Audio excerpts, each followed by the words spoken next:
Welcome, I'm Tanya Breen, the clinical psychologist and clinical consultant of Altogether Autism. Today I'm going to be talking about how to manage while on the Behaviour Support Services waiting list. Unfortunately, because demand often outweighs capacity, people can be on the Behaviour Support waiting list for weeks and sometimes for months. But there are things that you can do while you're on the waiting list, things that will relieve stress and also will speed up the intervention when you do move to the top of a queue.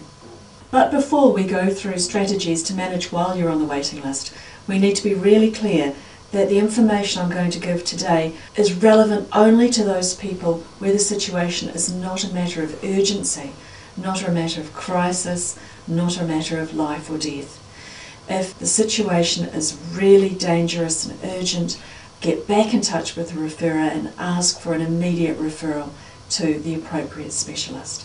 Behavioural problems rarely suddenly appear. Typically they start off gradually and develop over time. Ultimately, they can become such a problem that behaviour support is needed, but usually by the time that happens, families and support workers are used to dealing with the problem. Being on the behaviour support waiting list doesn't take away your ability to deal with the problem, and it doesn't take away the need for behaviour support services. Don't think that just because you can manage for a few more weeks or a few more months that the referral isn't going to go ahead.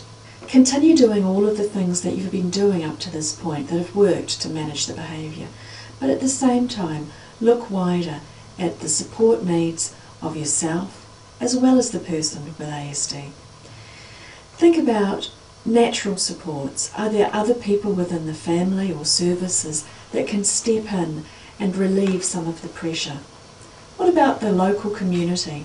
Perhaps there are people willing to be buddies or clubs that people can go to, either to get them out of the house for a while so that everybody can take a break, or perhaps it's another member of the family or the group home who's particularly stressed by the problem behaviour who actually goes out to a club or a meeting somewhere else and has some time out and time away.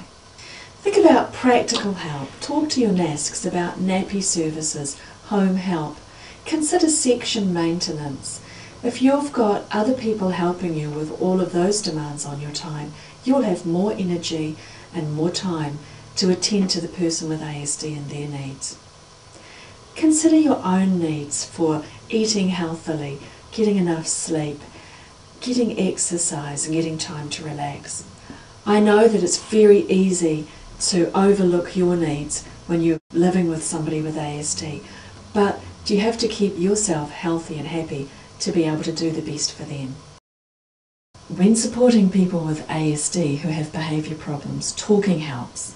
Don't overlook generic support services like the Citizens Advice Bureau, Plunkett and Presbyterian Social Supports, and the myriad of other supports that are out there.